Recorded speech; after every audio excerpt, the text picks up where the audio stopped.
Welcome to my class. इस particular video lecture के अंदर मैं पाइवट टेबल की बात करूंगा। This is part number 11।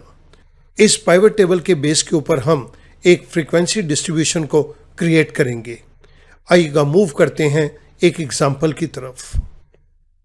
इस एक्सेल शीट के अंदर मुझे फ्रीक्वेंसी डिस्ट्रीब्यूशन को क्रिएट करना है। इसके लिए मुझे पाइवट टेबल को यहाँ पर बनाना है। पाइवट टेबल को बनाने के लिए हमारे पास लेफ्ट साइड पे एक टेबल दी गई है।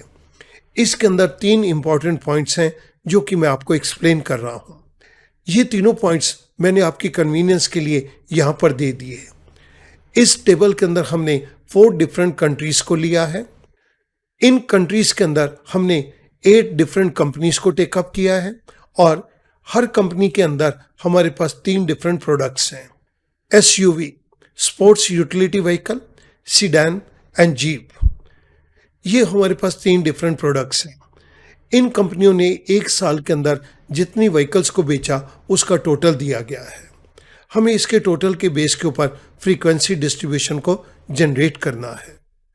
सो मैं सबसे पहले पाइवट टेबल को क्रिएट करूंगा। मैंने इस टेबल के अंदर एक सेल के ऊपर क्लिक कर दिया। आई गो टू इंसर्ट। इंसर्ट के अंदर पाइवट टेबल में मैं क्लिक करता हूं तो मेरे पास 2 ऑप्शंस हैं, फ्रॉम टेबल और range. Second option is from external data source. मैंने पाइवट टेबल इस दी गई टेबल से बनानी है तो मैंने फ्रॉम टेबल और रेंज को सिलेक्ट किया। जैसे ही मैंने पाइवट टेबल फ्रॉम टेबल और रेंज को सिलेक्ट किया, पाइवट टेबल फ्रॉम टेबल और रेंज डायलॉग बॉक्स आ गया। सिलेक्ट ए टेबल और रेंज। यहां पर टेबल या रेंज को मुझे सिलेक्ट करना है, लेकिन एक्सेल के प्रोग्राम ने ये काम ऑटोमेटिकली कर दिया। आप स्टूडेंट नोट कीजिएगा, इस पर्टिकुलर एक्सेल शीट का नाम फ्रीक्वेंसी डिस्ट्रीब्यूशन है। ये नाम ऑटोमेटिकली आ गया और हमारी टेबल की रेंज A1 से शुरू होती है और ये D25 तक है, तो ये रेंज ऑटोमेटिकली सिलेक्ट कर ली गई।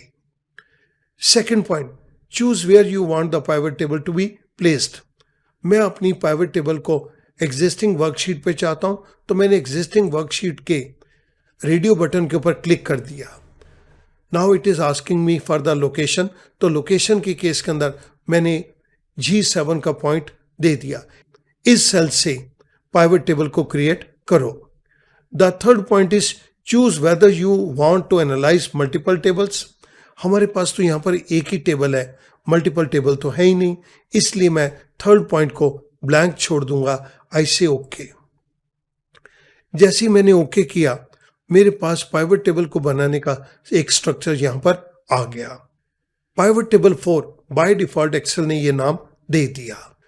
To build a report, pivot table की रिपोर्ट को बनाने के लिए choose fields from the pivot table field list. आप पाइवट टेबल फील्ड लिस्ट में से फील्ड को चूज कीजिए।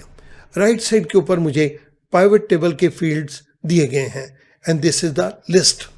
स्टूडेंट बहुत ध्यान से देखेंगे, ये लिस्ट के अंदर जो फील्ड्स हैं ये मेरी टेबल के हेडर्स ही हैं। नीचे मेरे पास 4 एरियाज दिए गए हैं, filters, columns, rows and values. मैं टोटल फील्ड को सिलेक्ट करके रोज में ड्रैग करता हूं तो मेरे पास ये सारी वैल्यूज यहां पर आ गई।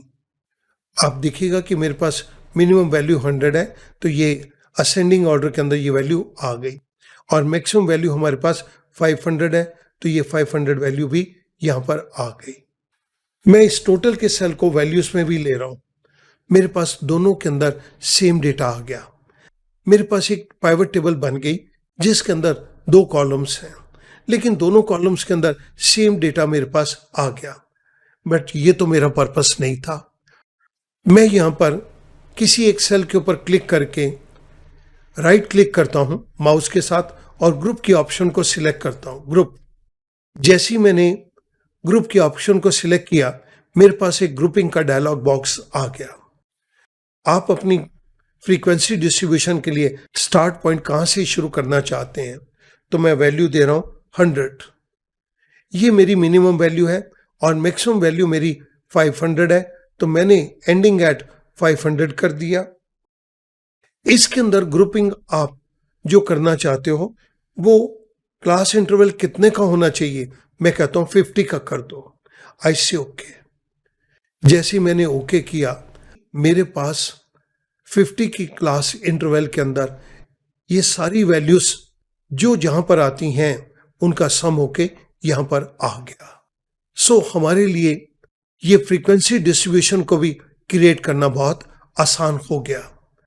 इसके लिए सिर्फ स्टूडेंट आप एक ही बात को याद रखेंगे, ये जो टोटल वैल्यू है ये आप रोज में भी देंगे और इसको वैल्यूज के एरिया के अंदर भी देंगे।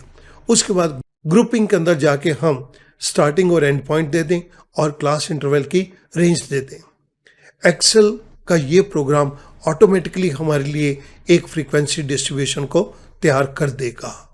मैं उम्मीद करूंगा ये वीडियो लेक्चर अब आपको पाइवट टेबल के बेस के ऊपर फ्रीक्वेंसी डिस्ट्रीब्यूशन को भी क्रिएट करने के अंदर हेल्प करेगा।